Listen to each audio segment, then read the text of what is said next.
Hello everybody, Denobi2 here. Thank you for joining me once again on a visual tour. This time we're going to be taking a tour of the Sideshow exclusive C-3PO.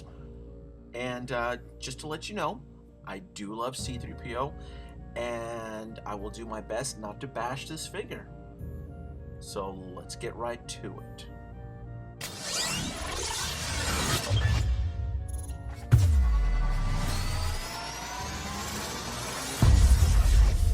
Let's start with the box.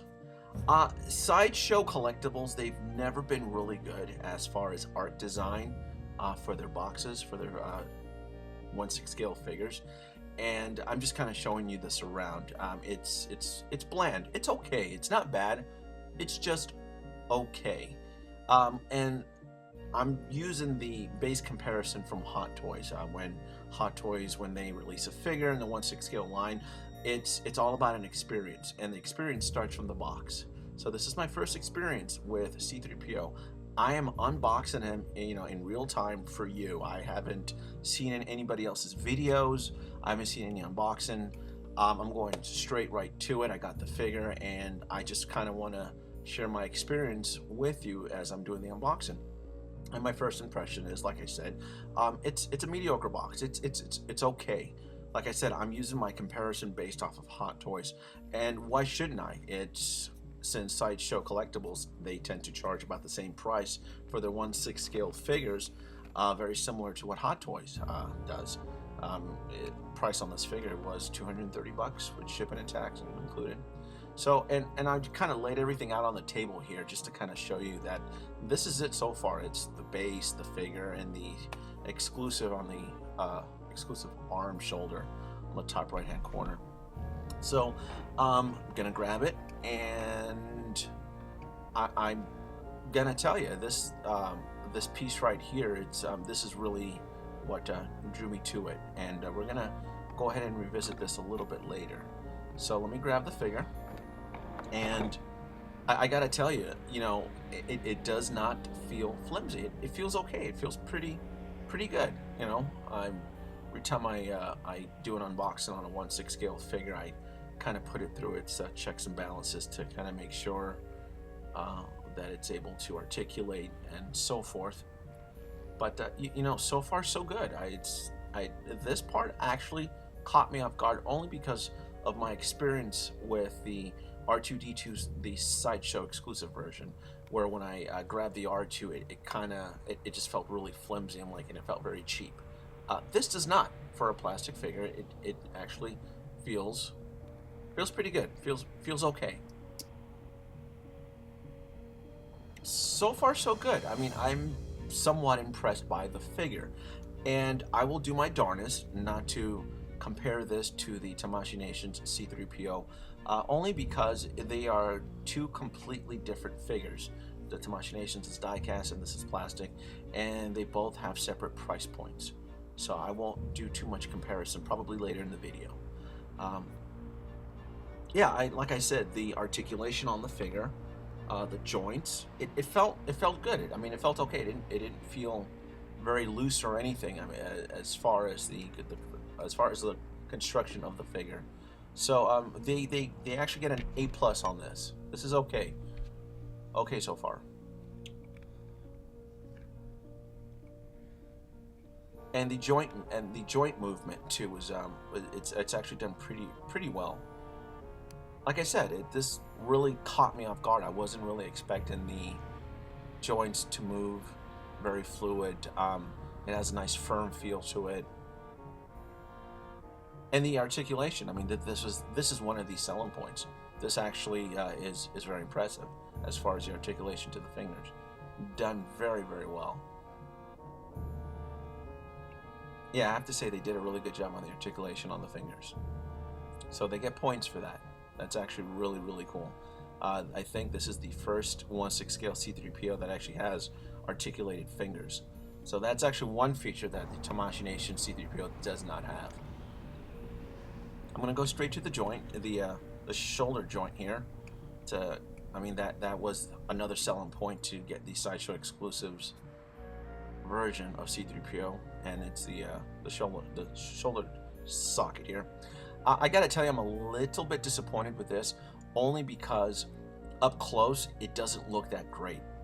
I for some weird reason I was expecting actual wires, copper wires, or something that looked a little bit more realistic.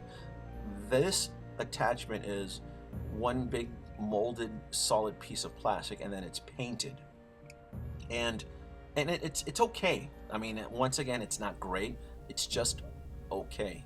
I was expecting a little bit more realism to this feature. I really was, so that's a little bit disappointed there. Let's go ahead and let's activate the eyes, because the eyes is what makes C-3PO pop and come alive. And they get points for the batteries already included with a little tab. That's something that Hot Toys they stopped doing. Now, the eyes are a little bit, no, forget it's not a little bit, it's actually a big disappointment. I was actually expecting a little bit more brightness out of the eyes and a little bit more realism out of the eyes. Yeah, and I actually had to increase the aperture on the lens so that I can show you how bright it is. I'm not going to focus too much on the base because the base is boring. It's bland. The Star Wars logo is actually on the back, on the bottom. It should have actually been on the front base. The base is boring. It's bland. It's okay. It's your standard issue 1/6 scale figure base. Overall, on a scale from 1 to 10, the figure, in my point of view, is averaging about a 7 so far, and that's factoring in price. It's factoring in the price, the accessories, what you get with it. It's starting to turn into one of those. It's starting to turn into a figure that maybe it might be worth waiting on just to see if something better comes along down the road. And I gotta tell you, I'm trying my best not to really compare it to the Tamashii Nations C-3PO, because it is apples and oranges. But I guess for this price point, $230, this is tough. I love C-3PO. I love the droids from Star Wars, so it's a really tough decision. The paint application is okay. I mean, like I said, it's such a big disappointment in certain aspects of the art, because it felt like they could have done so much more. I probably anticipate Hot Toys tackling C-3PO in the future. Just to kind of give you a comparison, I thought, let's bring in R2 and kind of show you what it looks like. Like I said, they look okay. They really do. For the price point, like I said, you tend to expect a little bit more. And I had problems posing C-3PO because at certain points it looks very cartoonish. Like the sculpt wasn't done really well. It almost looked like a cartoon version when I was trying to pose him. It's like it could. I don't know if it's in my imagination, but certain times when I would pose the figure, it looked very cartoonish.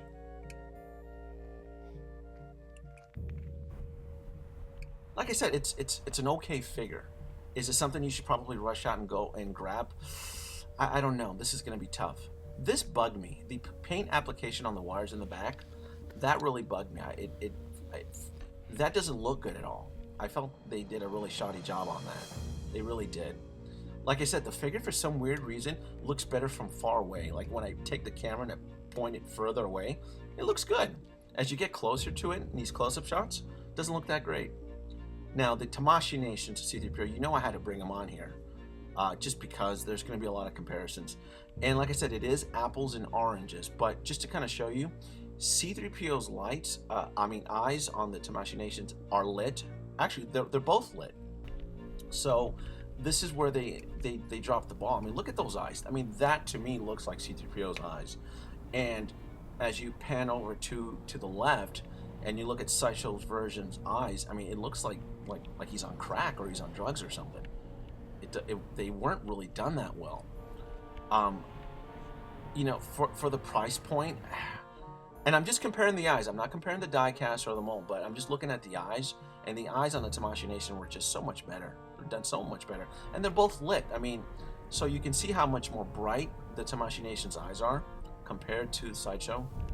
Overall, the figure gets a 7 for me. I mean, it felt like they lacked in certain departments.